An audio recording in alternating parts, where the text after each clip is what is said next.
Jacob anak, gising na. Malapit nang mag-alas 7. Malambing na sabi ni Eliza habang pinapahid ang malamig na bimpo sa pisngi ng kanyang anak. Si Jacob, isang masayahing bata na nasa 5 taong gulang pa lamang, ay bumangon mula sa kanyang higaan na may malawak ng ngiti sa kanyang muka. Good morning po, Mami. Bati ni Jacob na may kasamang yakap. Papasok ka na sa school? Opo anak ko, kailangan ko nang magturo doon, sagot ni Eliza habang inaayos ang kumot ni Jacob. Pero bago ako umalis, mag-aalmusal muna tayo. Gisingin na rin natin si daddy mo. Ang kanilang bahay ay laging puno ng sigla tuwing umaga. Kahit na madalas ay sila lang ni Jacob ang magkasama. Ang tatay ni Jacob, si Carl, ay isang Navy at bihirang umuwi dahil sa kanyang trabaho. Ngunit sa tuwing nakakauwi ito, hindi matatawaran ng saya sa kanilang tahanan. Habang nag-aalmusal, ikakwento si Jacob tungkol sa kanyang mga kaibigan sa paaralan at ang kanilang mga ginagawang laro. Mami, si Ben kanina nahulog sa swing pero tumawa lang siya. Sabi niya hindi daw po masakit. Nakangiti si Eliza habang nakikinig sa anak. Talaga? Napakatapang naman pala ng kaibigan mong si Ben. Nang matapos silang mag-almusal, dumating si Carl mula sa kanilang silid. Good morning. Gising na pala ang pogi kong anak. Bati ni Jacob, sabay karga dito. Did you sleep well naman? Opo, Daddy. Alam niyo po, I had a dream about you. Nagsasailing po tayo sa isang malaking barko. Masayang kwento ni Jacob. I hope one day anak, makakasama talaga kita sa dagat, sabi ni Carl habang hinahalikan ang noo ng anak. Pero ngayon, alam mo ang kailangan natin gawin? Kailangan ko munang bumalik sa trabaho. Promise, babawi ako sa susunod na uwi ko. Kahit na laging wala ang kanyang tatay, nararamdaman pa rin ni Jacob ang pagmamahal at suporta mula sa kanyang mga magulang. Tuwing umuuwi si Carl, sinisigurado niyang mabibigyan ng oras si Jacob at makakapiling ang kanyang pamilya. At kahit gaano man kahirap ang kanilang sitwasyon, ang pagmamahal at kasiyahan sa kanilang pamilya ang laging nangingibabaw. Isang araw nang makauwi na at nagpapahinga si Eliza mula sa kanyang pagtuturo, nakarinig siya ng masiglang tawanan ng mga bata mula sa labas. Sumilip siya sa bintana at nakita si Jacob na masiglang nakikipaglaro sa kanyang mga kaibigan sa bakuran. Isang bagay na ipinagmamalaki ni Eliza ay ang katalinuhan ng kanyang anak. Minsan na kasing naipakita ni Jacob ang kanyang kahanga-hangang katalinuhan at tapang sa isang di inaasahang pagkakataon. Isang umaga habang naglalaro si Jacob at ang kanyang mga kaibigan sa labas, may isang kotseng mabilis na papalapit sa kanila. Pero si Ben, ang kaibigan ni Jacob, ay tumakbo sa gitna ng kalsada upang kunin ang kanyang bola. Nataranta si Ben at hindi na napansin ang paparating na sasakyan. Agad na tumakbo si Jacob patungo kay Ben at hinila ito pabalik sa bangketa. Ilang segundo bago sumulpot ang kotse. Nagmamadaling lumabas si Eliza ng bahay nang makita ang pangyayari. Nanginginig siya sa takot ngunit labis din ng pasasalamat na walang nasaktan. Jacob, Ben, ayos lang ba kayo? Tanong niya habang yakap-yakap ang dalawa. Opo, Mami.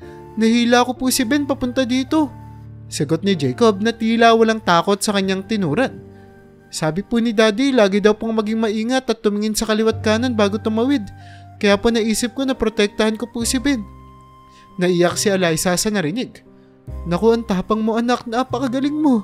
Niligtas mo ang buhay ng kaibigan mo, sabi niya habang hinahalikan ng noo ni Jacob. Si Ben naman ay niyakap si Jacob bilang pasasalamat. Pagkatapos ng insidente ngayon, lalo pang ipinakita ni Jacob ang kanyang pagiging matatag at maingat na bunga ng mga pangaral ng kanyang tatay. Sa kabila ng batang edad, alam niya ang kahalagahan ng pagiging matalino at mabilis kumilos sa panahon ng panganib. Isang bagay na hindi lamang nagpapakita ng kanyang katalinuhan, kundi pati na rin ng kanyang puso at tapang. Matapos ang insidente, lalo pang naging inspirasyon si Jacob para sa kanyang mga kalaro. Sa tuwing umuwi si Eliza mula sa trabaho, palaging may bagong kwento si Jacob tungkol sa kanyang araw. Ngunit higit sa lahat, laging laman ng kanyang mga kwento ay ang kanyang tatay na si Carl. Mami, alam mo ba na si Daddy? Nakasakay na sa pinakamalaking barko, sabi niya. Kwento ni Jacob isang gabi habang naghahapunan sila. Kaya nga Mami, gusto ko ring maging Navy balang araw para maranasan ko rin yung mga kinikwento ni Daddy sa akin. Nangangiti si Eliza habang pinagmamasdan ng anak. Talaga anak, Ba't gusto mong maging Navy? Para po makatulong sa mga tao at para makita ko rin ang dagat katulad ni Daddy. Sagot ni Jacob. Sabi kasi ni Daddy, Mami, maraming magagandang lugar sa dagat at marami kang matutulungan na tao. Gusto ko rin pong maging matapang at magaling katulad niya. Hindi may kakaila ni Eliza ang tuwa at pagmamalaki sa kanyang anak. Alam niyang malaki ang impluwensya ni Carl sa buhay ni Jacob. At sa bawat kwentong binabahagi ni Jacob tungkol sa kanyang tatay, ramdam niya ang laki ng paghanga at pagmamalaki ng anak sa kanyang tatay. Alam mo anak, sigurado akong magiging magaling kang Navy kung sakaling yun ang gagawin mo paglaki mo. Sabi ni Eliza habang hinahaplos ang buhok ni Jacob. Ang importante, sundin mo ang mapangaral ni Daddy at laging maging mabuting tao, tama? Opo Mami, tama po. Gagawin ko po ang lahat ng makakaya ko. Tugon ni Jacob na may malawak na ngiti sa kanyang muka. Nang sumapit ang ika-6 na kaarawan ni Jacob, halos hindi siya mapakali sa kanyang tuwa. Matagal na niyang inaasam na makauwi ang kanyang tatay. At ngayon ang araw na iyon. Naroon si Carl para makasama siya sa kanyang espesyal na araw. Naglalaro sa kanyang isipan kung ano kayang regalo ang ibibigay ng kanyang tatay sa kanya. Pagdating ni Carl, agad niyang niyakap si Jacob ng mahigpit. Happy birthday, pogi kong anak! Sabi ni Carl habang hinahaplos ang buhok ng anak. Ito na, dala ko na ang espesyal kong regalo para sa'yo. Nakangiti si Jacob habang inaabot ni Carl ang isang maliit na kahon. Nang buksan ito ni Jacob, tumambad sa kanya ang isang kompas at ilang piraso ng flares na ginagamit ng mga Navy sa kanilang mga misyon. Wow Daddy, ano po ito? Tanong ni Jacob na puno ng pagkasabik. Yan anak ay isang kompas at mga flares. Paliwanag ni Carl habang pinapakita kung paano ito gamitin. Anak, ang kompas ay tutulong sa iyo na malaman kung nasaan ka at kung saan ka pupunta. Ito namang mga flares ay ginagamit kapag kailangan mo ng tulong o kapag kailangan mong makita sa madilim na lugar. Napatitig si Jacob sa mga bagay na hawak niya. Bakit po ito ang regalo niyo, Daddy? Ngumiti si Carl at hinawakan ng balikat ng anak. Maraming buhay ang maliligtas gamit ang mga bagay na ito, Jacob. Gusto kong maging handa ka at matutong maging responsable. Ang pagiging Navy ay hindi lang tungkol sa lakas, kundi pati na rin sa katalinuhan at kahandaan sa lahat ng sitwasyon. Alam mo kasi naniniwala ko na isang araw, makakatulong ka rin sa maraming tao tulad ng ginagawa ko at ng mga katrabaho ko. Namangha si Jacob sa mga sinabi ng kanyang tatay. Opo, Daddy. Iingatan ko po ito at gagamitin ng tama. Naramdaman ni Eliza ang lalim ng koneksyon sa pagitan ng mag-ama. Alam niyang ang simpleng regalo ay may mas malaking kahulugan at layunin. Sa bawat pagkakataon, si Carl ay laging inspirasyon at gabay para kay Jacob. Hinuhubog ang bata upang maging isang mabuting tao na may malasakit sa kapwa. Ngunit hindi pa tapos ang sorpresa ni Carl. Matapos ipakita ang kompas at mga flares, naglabas pa siya ng 3 ticket mula sa kanyang bulsa. Nakangiti niyang iniabot ito kay Jacob. Pero syempre, hindi lang dyan nagtatapos yung sorpresa ko. May isa pa akong regalo para sa'yo, gwapo kong anak. Sabi ni Carl. Sasakay tayo sa barko para mamasyal. 3 araw tayong maglalakbay sa dagat, gusto mo yun? Sobrang tuwang naramdaman ni Jacob. Talaga po, Daddy? Sasakay tayo sa barko? Makikita ko na rin po ang dagat tulad ng kwento nyo? Opo, anak ko. Bukas na bukas aalis tayo. Kaya mag-impake ka na pagkatapos ng selebrasyon natin. Sagot ni Carl na may pagmamalaki sa kanyang tinig. Hindi na makapaghintay si Jacob. Ang kanyang mga mata ay nanginginig sa saya habang iniisip ang kanilang magiging paglalakbay. Para sa kanya, ito na ang pinakamasayang kaarawan na kanyang naranasan. Ngunit bago pa man dumating ang oras ng kanilang pag-alis, in-enjoy muna ni Jacob ang kanyang kaarawan. Kasama ang kanyang mga kaibigan, naglaro sila ng iba't ibang laro sa bakuran, habang si Eliza at Carl ay masayang nagmamasid. Sa hapon, nagkaroon sila ng maliit na handaan, kung saan nagsama-sama ang kanilang pamilya at malalapit na kaibigan. Masigla ang lahat, puno ng tawanan at kwentuhan. At sa gitna ng lahat ng ito, si Jacob ay hindi mapigilan ng kanyang pagkasabik sa darating na paglalakbay. Habang natutulog si Jacob sa gabing iyon, yakap-yakap niya ang kanyang kompas. Nangangarap siya tungkol sa kanilang paglalayag sa dagat, kasama ang kanyang mahal na tatay at nanay. Sa kanyang murang edad, alam niyang ang araw na iyon ay isa sa mga sandaling hindi niya makakalimutan. Kinabukasan, maagang nagising si Jacob, puno ng enerhiya at excitement para sa kanilang paglalakbay sa barko. Ngunit ang araw na inaasahan niyang magiging perpekto ay biglang nagbago nang pinatawag si Carl sa telepono.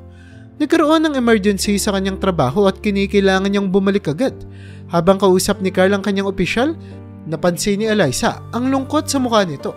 Matapos ang tawag, nilapitan ni Carl si Jacob na naglalaro ng kanyang bagong kompas.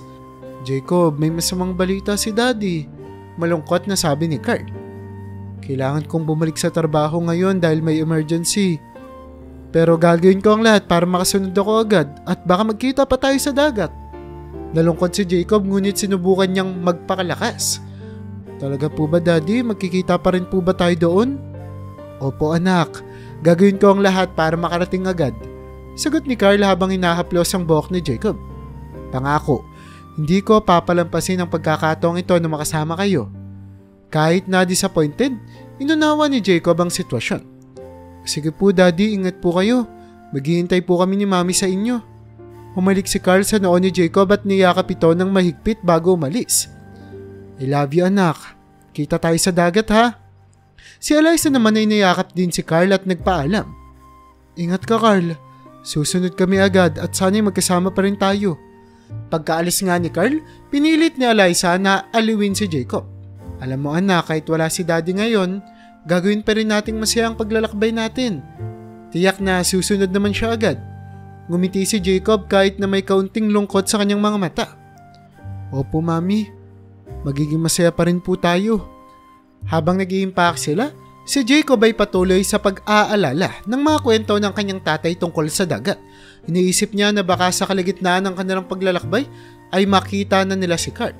Nang sumapit ang oras ng kanilang pag-alis, excited pa rin si Jacob habang sinasabi sa kanyang nanay, "Mami, sigurado po na makikita po natin si Daddy sa dagat." "Oo anak, tiyak na magkikita tayo," sagot ni Eliza habang hinahawakan ang kamay ng anak. Sa loob ng barko, hindi mapigilan ni Jacob ang kanyang pagkamangha. Napakaraming mga tao ang naroon. Bawat isa ay may kanya-kanyang kwento at dahilan kung bakit sila naroon. Masayang naglalakad si Jacob. Hawak ang kamay ng nanay niya habang tinitignan ang bawat sulok ng barko. "Mami, ang laki-laki po pala sa loob ng barko," sabi ni Jacob na may malaking ngiti sa kanyang muka. "Parang buong mundo ang kayang sakupin nito ah." Ngumiti si Eliza habang pinagmamasdan ng anak. "Oo anak, at napakaganda ng tanawin, di ba?" Tumango si Jacob habang tinitignan ang malawak na dagat sa paligid nila. "Opo Mami, ang lawak-lawak po ng dagat. Parang wala po itong katapusan. Ito po bang sinasabi ni Daddy na adventure?" "Oo anak, ito nga yun," sagot ni Eliza habang niyayakap si Jacob. "Marami kang matutuklasan dito sa barko at sa dagat. Sigurado ako magugustuhan mo ito." Habang patuloy silang naglalakad, nakita ni Jacob ang iba't ibang tao. May mga pamilya, magkaibigan at magkasintahan. Ang bawat isa ay tila may kanya-kanyang mundo, ngunit lahat sila ay nagkakasama sa iisang paglalakbay. "Mami, tignan niyo po yung mga ibon," sigaw ni Jacob habang tinuturo ang mga seagulls na lumilipad sa ibabaw ng barko. "Ang galing-galing po nilang lumipad at ang laki-laki po pala nila." "Oo anak, ang mga ibon na yan ay lagi nating makikita sa dagat. Sila yung mga makakasama natin sa paglalakbay," paliwanag ni Eliza. Si Jacob ay nagpatuloy sa kanyang pagkamangha, lalo na nang makita niya ang malawak na kalangitan at walang katapusang tubig ng dagat. "Mami, parang napakalaki po ng mundo. Ang dami po pala nating pwedeng puntahan, ano?" "Oo naman, at isa pa lang ito sa maraming magagandang lugar na pwede mong makita," sabi ni Eliza habang pinagmamasdan ng anak na puno ng tuwa. Habang nagpapatuloy ang kanilang paglalakbay, hindi maiwasang isipin ni Jacob kung kailan nila makikita si Carl. Hindi naman matapos sa katatakbo si Jacob sa buong barko dahil sa kanyang pagka-excited sa kanyang nakikita. Sa bawat sulok ng barko ay may bago siyang nadidiskubre at hindi mapigilan ng mga tao ang mapansin ang kanyang kasiyahan. "Mami, tignan mo po ito," sigaw ni Jacob habang tumatakbo papunta sa isang malaking bintana na nagpapakita ng malawak na dagat. "Di ba po sobrang laki ng tubig? Akala ko po dun lang po sa kabila yung malaki. Pati po pala dito malaki rin, para pong walang katapusan." Habang tumatakbo si Jacob, marami ng tawang nakukyutan sa kanya. Ang kanyang masiglang tawa at maliwanag ng ngiti ay tila nagdadala ng kasiyahan sa buong paligid. Isang matandang babaeng lumapit kay Eliza at ngumiti. "Ang cute naman ng anak mo. Ang saya-saya niyang tignan." "Maraming salamat po," Sagot ni Eliza na masayang pinagmamasdan ng anak. First time po kasi niyang makita ang dagat at sumakay ng barko. Ah, talaga? Kaya pala ang excited niya. Sagot ng matanda. Masarap makita ang isang bata na ganito kasaya, no? Patuloy sa pagtuklas si Jacob. Hindi napapagod sa katatakbo mula sa isang lugar patungo sa isa pa. Sa isang pagkakataon, tumigil siya sa harap ng isang grupo ng mga turista na kumakain ng ice cream. Wow! Ang sarap naman po ng ice cream niyo, sabi niya na may malaking ngiti. Nagtawanan ng grupo at isa sa kanilang nagabot ng isang ice cream kay Jacob. Gusto mo ba? O sige, sa'yo na tong isa, hindi pa namin to nakakain, sabi ng isang lalaki. Talaga po? Salamat po, sabi ni Jacob na tuwang-tuwa habang tinatanggap ang ice cream. Ang bait niyo naman po, marami po palang mababait na tao dito sa barko. Habang naglalakad si Eliza at sinusundan si Jacob, hindi niya mapigilan ng mapangiti sa reaksyon ng mga tao sa kanyang anak. Ang simpleng kasiyahan ni Jacob ay tila nagdadala ng liwanag sa kanilang paglalakbay. Mami, ang dami ko na pong nakilalang bagong kaibigan, sabi ni Jacob habang masayang kinakain ng kanyang ice cream. Oo nga anak, napansin ko nga. At mas marami ka pang makikilala habang nandito tayo, sagot ni Eliza. Kaya enjoyin mo lang ang bawat sandali ha. Sumapit na ang hapon at habang patuloy pa rin si Jacob sa pagtakbo at pagtuklas sa bawat sulok ng barko, palihim namang nakatanggap ng tawag si Eliza mula kay Carl. Sa kabilang linya, narinig niya ang lungkot sa boses ng kanyang asawa. Mahal, mukhang hindi na ako makakaabot, sabi ni Carl. Puno ng panghihinayang. May malaking emergency dito at kailangan pa namin ng ilang araw bago ako makakauwi. Napapuntong hininga si Eliza. Ramdam ang bigat ng balitang ito. Naiintindihan ko, Carl. Mahirap nga lang sabihin kay Jacob. Sobrang excited pa naman siya na makita ka. Alam ko, pasensya na mahal ah. Nanghihinayang nga din ako eh. Pero promise, babawi naman ako kay Jacob pag uwi ko, sagot ni Carl na tila nagpipigil ng luha. Mag-iingat ka dyan.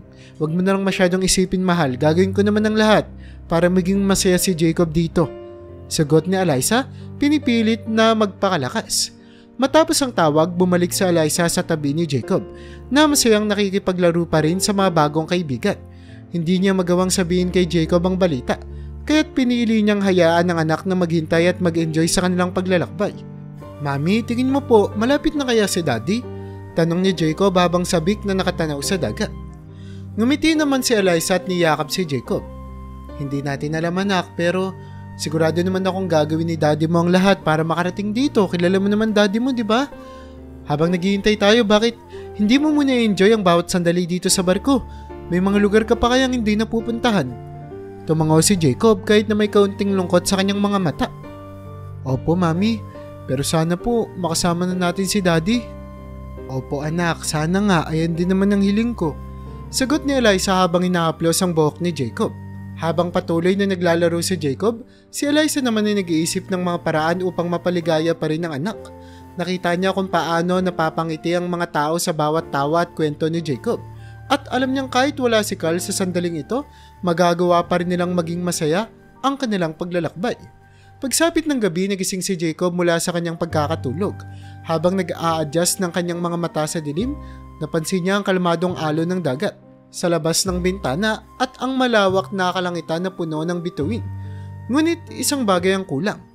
Hindi pa rin niya nakikita ang tatay niyang si Carl. Nagsimula nang maramdaman ni Jacob ang lungkot. Lumabas siya ng kanilang kwarto at naglakad patungo sa deck ng barko. Ramdam niya ang lamig ng hangin at ang tahimik na kapaligiran na tila nasa gitna sila ng kawalan. Walang ibang tao sa paligid, maliban sa mga crew ng barko na abala sa kanilang mga gawain. Umupo si Jacob sa isang bangko at tahimik na tumingin sa malawak na dagat. Sana nandito ka, Daddy, bulong niya sa hangin na tila umaasa na maririnig siya ng kanyang tatay. Hindi nagtagal, napansin ni Eliza na wala si Jacob sa kanilang kwarto. Agad niyang hinanap ang anak at nakita itong nakaupo sa deck, malungkot na nakatingin sa kalayuan. Lumapit siya at naupo sa tabi ni Jacob. Niyakap ito ng mahigpit. O Jacob, bakit ka nandito? Malamig pa naman ang hangin, malambing na sabi ni Eliza. Mami, wala pa rin po si Daddy, sagot ni Jacob na may luha sa kanyang mga mata. Akala ko po makikita ko na siya dito eh. Hinaplos ni Eliza ang likod ni Jacob at pinilit ngumiti. Alam mo anak, minsan may mga bagay na hindi natin kontrolado. Pero kahit wala si daddy ngayon, sigurado akong iniisip niya tayo at gagawin niya ang lahat para makasama tayo. Pero mami, ang lungkot po, sabi ni Jacob habang pinapahid ang kanyang mga luha. Miss na miss ko na po si daddy. Alam ko anak, miss na miss ko na rin siya, sabi ni Eliza habang hinahalikan ng noo ni Jacob. Pero nandito ako at nandito ka. Magkasama tayo at habang hinihintay natin si daddy, pwede tayong magkwentuhan at magsaya pa rin. Dahan-dahan namang tumango si Jacob. Sige po mami, sana talaga makahabol pa rin si daddy. Oo anak, sana nga. Sagot ni Eliza habang magkasama silang tumingin sa malawak na dagat. Ngayon, bakit hindi tayo gumawa ng wish sa mga bituin? Gumiti si Jacob at tumingala sa kalangitan. Okay po mami. I-wish ko po na sana nandito na si daddy at magkasama na tayo. Sige, sabay tayo, sabi ni Eliza habang tinitingala rin ang mga bituin. 1, 2, 3. Wish! Habang magkasama silang nagwi-wish sa mga bituin, magkasabay silang pumipikit na may parehang dalangin at pag-asa sa kanilang mga puso. Habang nakaupo sila at tinitignan ng kalmadong dagat, sinubukan ni Eliza na aliwin si Jacob sa pamamagitan ng kwentuhan. Hinaplos niya ang likod ng anak at nagtanong, Jacob anak, bakit gustong gusto mo ang dagat? Ano yung pinaka nagustuhan mo dito? Tumingin si Jacob kay Eliza at kahit may bahid pa ng lungkot sa kanyang mga mata, sumilay ang ngiti sa kanyang labi. Mami, gusto ko po ang dagat dahil sabi ni daddy, marami daw pong adventures dito. Sabi niya parang isang malaking playground ng dagat na puno ng mga misteryo at ganda. Ngumiti si Eliza at tinanong muli, Talaga? Anong klaseng adventures ang naiisip mo ba? Naisip ko po kasi mami yung mga kwento ni daddy tungkol sa mga dolphins na sumusunod sa barko, mga isla na puno ng magagandang puno at hayop, at mga taong nakakatulong niya tuwing may bagyo. Sabi niya, ang dagat ay hindi lang basta tubig. Ito ay isang lugar kung saan pwede kang maging bayani.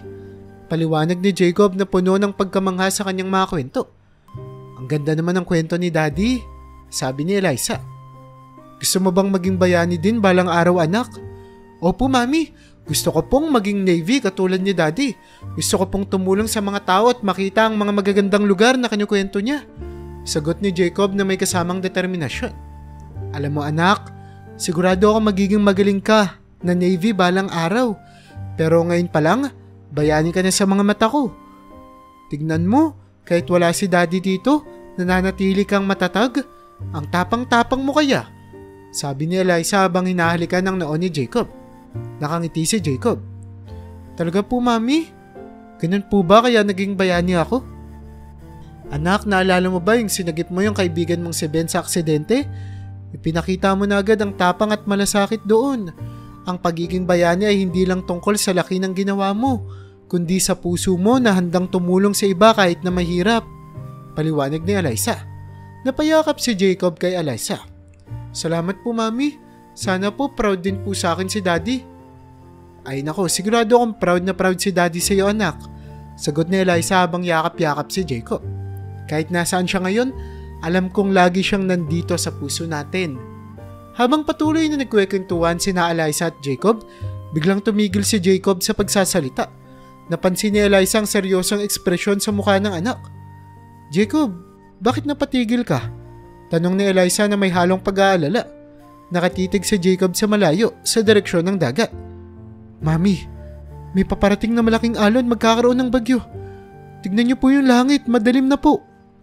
Sinundan ni Eliza ang tingin ni Jacob at nakita niya ang unti-unting pagkulimlim ng kalangitan.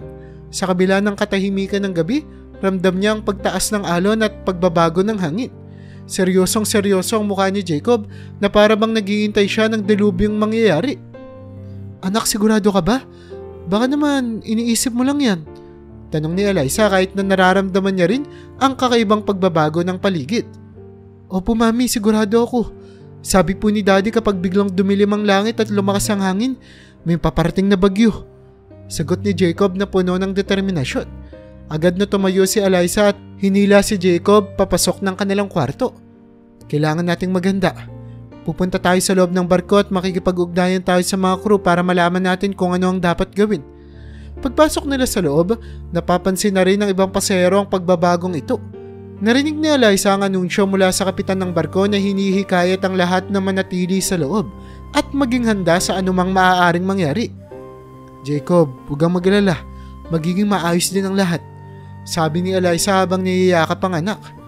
Nandito tayo at magkasama, huwag kang matakot. Pero sa kabila ng mga sinabi ni Eliza, ramdam pa rin niya ang kaba. Ang mukha ni Jacob ay seryoso ngunit may halong tapak. Para bang sa kabila ng kanyang murang edad, handa siyang harapin ang anumang pagsubok na darating. Magtago po tayo sa ligtas na lugar, Mami. Naalala ko po ang sabi ni Daddy na sa ganitong pagkakataon, kailangan nating maging kalmado at sundin ang mga utos ng mga tauhan ng barko. Sabi ni Jacob na para bang inuulit ang mga pangaral ng kanyang tatay. Tama nga si Jacob. Isang malakas na bagyo ang humagupit sa barko. Habang lumalakas ang hangin at tumataas ang mga alon, halos tumaob ang barko sa laki ng mga hampas ng tubig. Nagpapanik ang lahat ng pasahero at ang takot ay mabilis na kumalat sa paligid. Mami, kailangan nating maging kalmado. Sabi ni Jacob, hawak ang kamay ni Eliza habang sinusubukan niyang manatiling matapang. Sundin na lang po natin yung mga utos ng crew. Agad na dinala ni Eliza sa Jacob sa isang mas ligtas na bahagi ng barko. Sa kabila ng kanyang takot, hinahanap niya ang lakas sa kanyang anak, na sa kabila ng murang edad ay nagpakita ng matinding tapang at determinasyon. Habang lumalakas pa ang bagyo, napansin ni Jacob ang ibang mga bata at matanda na nagtatago at nanginginig sa takot. Lumapit siya sa kanila. Huwag kayong mag-alala, magiging maayos din po ang lahat. Sabi ni Jacob sa isang batang babae na umiiyak. O ito, hawakan mo ito. Iniabot niya ang kompas. Tignan mo ito lagi para malaman mo kung nasaan ang direksyon mo. Isang matandang lalaki ang nakaupo sa sahig. Hirap sa paghinga dahil sa takot. Kailangan natin siyang tulungan, Mami. Sabi ni Jacob kay Eliza. Agad na tumulong si Eliza sa matanda. Sinubukan niyang pakalmahin ito. Sir, huminga lang po kayo ng malalim. Nandito kami para tulungan kayo. Patuloy sa pag-alalay si Jacob sa mga natatakot. Sinisigurado niyang maayos ang kalagayan ng bawat tao na kanyang makikita. Laging sinasabi ni Daddy na maging kalmado sa ganitong sitwasyon. Sabi niya sa kanyang sarili. Kailangan nilang malaman na ligtas tayo dito. Habang nagpapatuloy ang bagyo, patuloy rin ang pagsusumikap ng mga tauhan ng barko na mapanatili ang kaligtasan ng lahat. Kasama si Jacob, nagiging inspirasyon siya sa mga tao sa paligid. Sa kabila ng panganib, ang kanyang tapang at pagmamalasakit ay nagbigay ng pag-asa sa lahat. Hawakan mo ang kamay ko, anak. Sabi ni Eliza habang sinisigurado niyang magkasama sila ni Jacob. Kaya natin ito. Sa gitna ng malakas na alon at hangin, naramdaman ni Eliza ang tibay ng loob ng kanyang anak. Ang batang si Jacob na puno ng tapang at determinasyon ay nagpakita ng kakaibang lakas sa kabila ng panganib. Maya-maya pa ay unti-unting humupa ang bagyo. Tumigil ang malalakas na hangin at muling naging kalmado ang dagat. Ang takot na nararamdaman ng mga pasahero kanina lamang ay napalitan ng malaking ginhawa.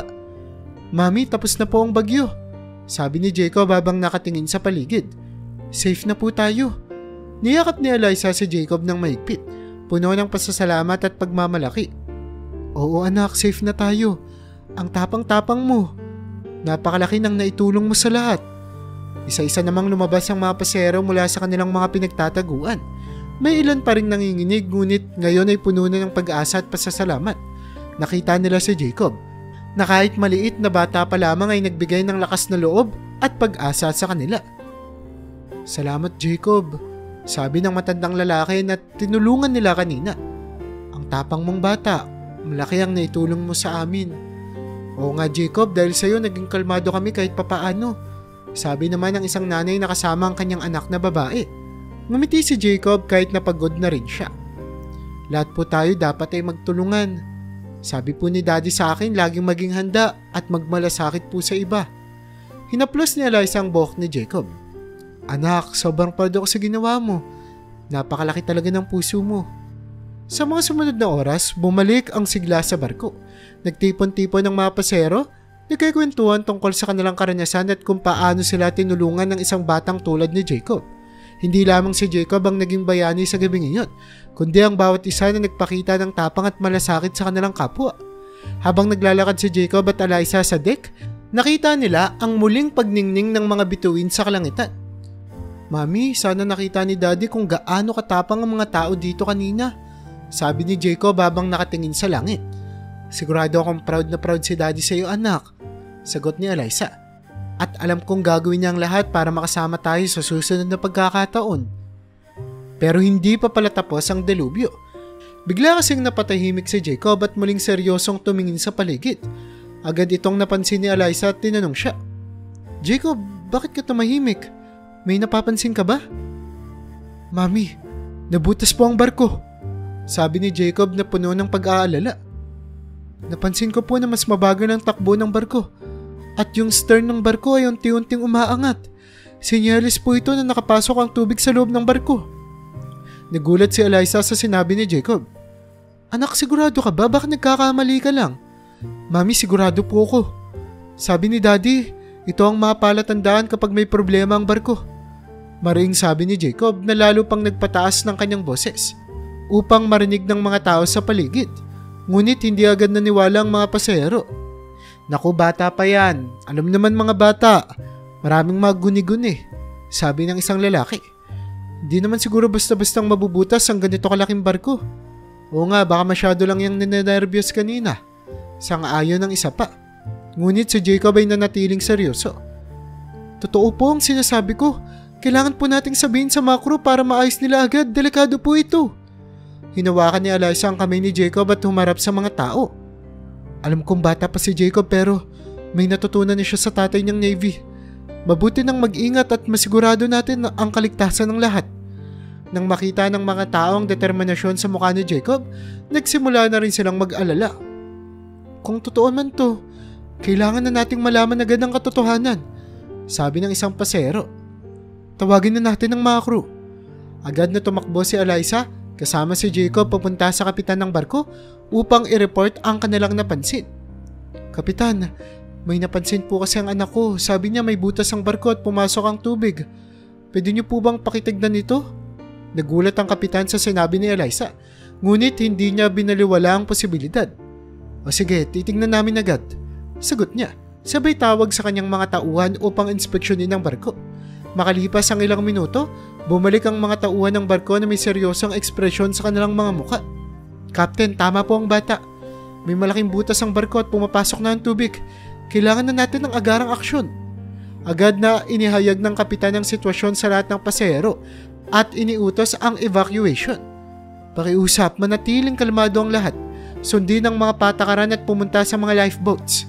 Habang nagmamadaling nagsisiksikan ng mga tao papunta sa lifeboats, pinilit naman ni Eliza na manatiling kalmado para kay Jacob. Anak, mag-ingat tayo at laging magkasama ha, huwag kang iiwalay sa akin. Mami, sundin na lang po natin ang mga sinasabi ng crew. Kailangan nating magtulungan para ligtas tayong lahat. Sagot ni Jacob na sa kabila ng takot ay pinakita pa rin ang tapang at determinasyon. Sa gitna ng kaguluhan, naramdaman ni Eliza ang tibay ng loob ng kanyang anak.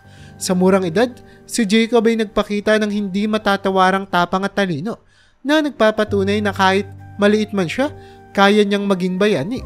Paunti-unti nang bumabagsak ang barko at sa estima ng kapitan, nasa 2 oras na lang ay lulubog na ito. Nagkagulo ang lahat ng pasahero habang nararamdaman ang patuloy na pagtaas ng tubig sa loob ng barko. Ginamitan na ng kapitan ng Emergency Position Indicating Radio Beacon o EPIRB upang magpadala ng signal para sa agarang tulong. Ngunit lumipas na ang ilang sandali at wala pa ring dumadating na sagot. Mami, ano na pong gagawin natin? Tanong ni Jacob. Pilit na pinapanatili ang kanyang tapang. Kailangan nating sundin ang mga crew, anak. Huwag kang mag-alala, magkasama tayo dito. Sagot ni Eliza habang hinahawakan ng mahigpit ang kamay ni Jacob. Sa gitna ng kaguluhan, ang kapitan ay naglabas ng kanyang megaphone at inutusan ng lahat ng pasahero na pumunta sa mga lifeboats. Manatiling kalmado ang lahat. Sundan ng mga crew patungo sa mga lifeboats. Sundin ang mga patakaran para sa inyong kaligtasan. Kahit na kinakabahan, pinilit ng kapitan na magmukhang matatag upang hindi tuluyang magpanik ang mga tao. Habang inaayos ng mga crew ang mga lifeboats, nakita ni Eliza at Jacob ang matandang lalaki na tinulungan nila kanina. Hindi ito makalakad ng maayos dahil sa takot. Lolo, tulungan ko na po kayo, sabi ni Jacob habang inaalalayan ng matanda patungo sa lifeboat. Maraming salamat, Jacob, sabi ng matanda habang nanginginig sa takot. Napakatapang mo para sa isang bata. Habang papunta sa lifeboat, naramdaman ni Eliza ang bigat ng sitwasyon. Kahit na kasi ginamitan na ng EPIRFB, wala pa ring dumadating na tulong. Kahit ang kapitan ay kitang-kitang kinakabahan na rin. Mami, baka po hindi tayo maabot ng tulong. Napakadilim po ng paligid, walang makakakita sa atin, sabi ni Jacob habang nakatingin sa paligid. Pilit na hinahanap ang anumang senyalis ng pag-asa. Huwag kang mawalan ng pag-asa, anak. Magtulungan tayo at sundin natin ang mga utos ng crew, sagot ni Eliza habang pinipilit niyang maging kalmado. Isa-isang sumakay ang mga pasahero sa mga lifeboats. Si Eliza at Jacob ay tumulong sa iba pang mga pasahero na makalipat ng maayos. Dahan-dahan lang po, lahat po tayo ay magkakasya, sabi ni Eliza sa mga tao. Habang naghihintay pa sa lifeboat, narinig nila ang kapitan na nagbibigay ng huling tagubilin. Panatilihin niyo ang pagiging kalmado, maghintay lang tayo ng tulong. Ginagawa na namin ang lahat ng aming makakaya para makatawag tayo ng rescue. Magtiwala tayo na darating ang tulong. Sa mga oras ng paghihintay, si Jacob ay nanatiling matapang. Hinahawakan ang kamay ng nanay niya. Mami, manalangin po tayo, sabi ni Jacob. Oo anak, manalangin tayo, sagot ni Eliza habang yumuko at sabay silang nanalangin para sa kaligtasan ng lahat ng pasahero. Habang naghihintay sa lifeboat, narinig ni Jacob ang mga crew na nag-uusap. Kanina sinubukan namin gumamit ng flares para magpahiwatig na kailangan natin ng tulong. Nabasa dahil sa ulan kanina sa bagyo. Bakit naman kasi hindi iningatan? Sabi ng isang crew, puno ng pagkabigo. Biglang nagliwanag ang mga mata ni Jacob. Naalala ang mga flare na regalo ng tatay niya na si Carl. Mami, kailangan natin ng flares, sabi ni Jacob, sabay takbo palayo sa lifeboat. Jacob, sandali lang, saan ka pupunta? Sigaw ni Eliza. Natutuliro at takot na takot. Agad na tumayo si Eliza at sinundan ng anak. Nakita niya si Jacob na tumakbo papunta sa kanilang kwarto sa barko. Pagdating niya roon, nakita niyang kinakalikot ni Jacob ang kanyang bag at kinuha ang mga flares na regalo ni Carl. Anak, anong gagawin mo? Tanong ni Eliza habang hawak ang balikat ni Jacob. Mami, kailangan natin itong gamitin para makahingi tayo ng tulong. Hindi po sapat ang lifeboats para sa lahat. Baka po may maiwan dito, kawawa naman sila, sagot ni Jacob puno ng determinasyon. Nakita ni Eliza ang tapang at determinasyon sa mukha ng kanyang anak. Alam niyang may katuturan ang ginagawa ni Jacob. O sige anak, gamitin natin ang mga flares na ito, sabi niya habang tinutulungan si Jacob. Agad silang bumalik sa deck ng barko. Dala ang mga flares. Kailangan po natin gamitin ito, sigaw ni Jacob sa mga crew. Nang makita ito ng mga crew, nagmamadali sila na tinanggap ang flares mula kay Jacob. Uy, salamat bata. Mabuti at may dala kayo nito, sabi ng isa sa mga crew habang inaayos ang flare gun. Habang inaasinta ng crew ang flare gun, pinapanood ito ng mga pasahero, puno ng pag-asa. Sa pagputok ng unang flare, nakita nilang umakyat ito sa kalangitan. Nagbigay ng maliwanag na pulang liwanag na kitang-kita sa malayo. Sa wakas, may pag-asa pa tayo, sigaw ng mga pasahero. Nagbigay ng sigla at pag-asa sa lahat. Patuloy na nagpapatok ng flares ang mga crew. At habang nagliliwanag ang kalangitan, nakita nila ang isang barko sa malayo na papalapit. May tumugon na sa signal, nakita nila tayo, sigaw ng kapitan na puno ng tuwa. Niyakap ni Eliza si Jacob ng mahigpit. Anak, napakagaling mo, ikaw ang nagligtas sa atin, ngumiti si Jacob habang yakap ang kanyang nanay. Sabi po ni Daddy, laging maging handa at tumulong sa abot ng makakaya eh. Habang papalapit ang rescue ship, ramdam ng lahat ng pag-asa at pasasalamat. Sa kabila ng lahat ng pagsubok, nakahanap sila ng lakas at tapang mula sa isa't isa. Si Jacob sa kanyang murang edad ay naging simbolo ng tapang at pag-asa para sa lahat. Habang patuloy na nagpapaputok ng flares ang mga crew ng barko, hindi lamang isang rescue ship ang tumugon sa signal. 5 ang mga barkong lumapit sa kanilang kinaroroonan. Ang bawat isa ay mabilis na nagsagawa ng aksyon upang tiyakin ang kaligtasan ng lahat ng pasahero. Mami, tignan mo, sigaw ni Jacob habang tumuturo sa 5 barko na makikita sa malayo. Lumilitaw na parang mga bituin sa gitna ng dilim ng gabi. Ang dami nilang dumadating, sagot ni Eliza, puno ng saya at pag-asa. Mabuhay ang mga crew at mga nagligtas sa atin. Sa bawat dumadating na barko, ang mga pasahero ay unti-unting isinakay mula sa lumulubog na barko patungo sa mga lifeboats at mula roon ay tinutulungan sila na makalipat sa mga rescue ships. Ang mga crew naman ng mga rescue ships ay nagtatrabaho ng mabilis ngunit maayos na pinapakita ang kanilang profesionalismo at malasakit. Habang isinasakay ang mga pasahero sa mga rescue ships, hindi maiwasan ni Eliza ang magpasalamat sa kanyang anak. Jacob, ikaw ang dahilan kung bakit ligtas tayong lahat. Napakalaki ng naitulong mo. Mami, ang importante po ay ligtas na ang lahat, sagot ni Jacob. Ang mga matay puno ng pagod ngunit puno rin ng ngiti. Ang mga rescue ships ay nagsimulang umalis. Tinutulungan ang bawat isa sa mga pasahero na maginhawa at makapagpahinga mula sa kabigatan ng mga nakaraang oras. Ang mga tao ay punong-puno ng pasasalamat at ang kanilang mga puso ay puno ng ligaya sa wakas ng kanilang paglalakbay. Nang makauwi si Eliza at Jacob sa pinakaligtas na barko, nagpasalamat sila sa mga crew ng rescue ships. Marami pong salamat sa lahat ng inyong ginawa, sabi ni Eliza. Salamat din sa batang yun, sagot ng isang rescuer habang tinitingnan si Jacob na masayang nakangiti. Dahil sa kanya nagkaroon tayo ng pagkakataon na maligtas ang lahat. Habang bumabalik ang katahimikan sa barko, nagpatuloy ang mga pasahero sa pag-aasikaso sa kanilang mga sarili at pagpapahinga. Ang gabing iyon ay puno ng pag-asa at pasasalamat sa bawat isa. Sa kabila ng mga panganib at pagsubok, napagtanto nila na sa bawat unos ay may muling simula at sa bawat sakripisyo ay may kapalit na buhay at pag-asa. Si Jacob sa kabila ng kanyang pagkabata ay pinakita ang kahulugan ng tapang at malasakit. Kinabukasan, agad na nabalita sa mga pangunahing news outlet ang nangyari sa barko at ang kabayanihan ni Jacob ay naging sentro ng balita. Ipinakita sa mga pahayagan at telebisyon ang tapang at dedikasyon ng batang ito na tumulong sa pagligtas ng maraming buhay sa kabila ng kanyang murang edad. Ang kanyang kwento ay umantig sa puso ng marami at siya ay nakilala hindi lamang bilang isang bata kundi bilang simbolo ng kabayanihan at tapang. Samantala, si Carl, ang tatay ni Jacob, ay nagmadaling pumunta sa lugar kung saan naroroon ang kanyang mag-ina. Umiiyak siya habang kinakalabit ang kamay ni Eliza at tinatanggap ang kanyang anak. Jacob, Eliza, pasensya na kayo. Pasensya na at wala ko yung mapanoon na mantik kayong madisgrasya.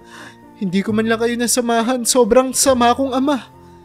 Sinalo ni Eliza ang asawa sa isang mahigpit na yakap habang nakatingin sa kanilang anak na nakaupo sa tabi.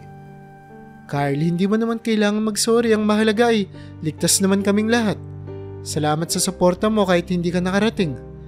Ngunit si Carl ay punong-puno ng pag-aalala at pagsisisi.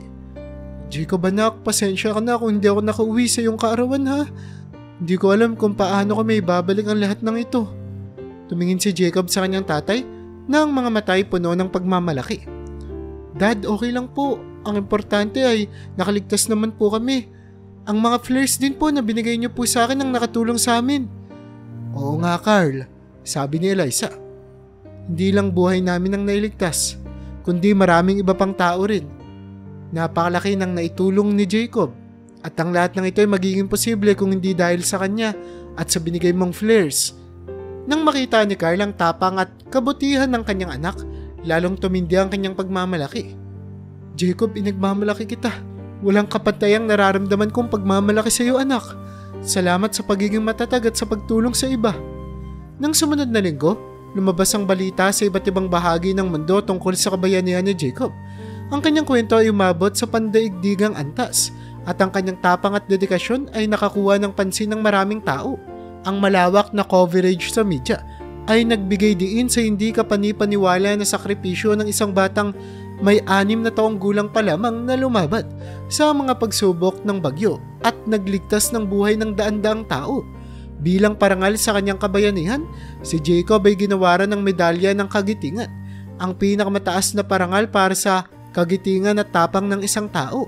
Ang seremonya ng pagbibigay ng medalya ay ginanap sa isang prestiyosong venue kung saan dumating ang mga opisyal ng gobyerno, mga lider ng komunidad at mga mamamahayag mula sa iba't ibang panig ng mundo. Ang mga magulang ni Jacob, sina Eliza at Carl, ay nagpunta sa seremonya kasama ang kanilang anak. Habang naglalakad si Jacob patungo sa entablado, sinalubong siya ng mainit na palakpakan mula sa mga tao sa paligid. Sa kanyang munting suot na uniforme, ang medalya ay kumikislap sa kanyang dibdib.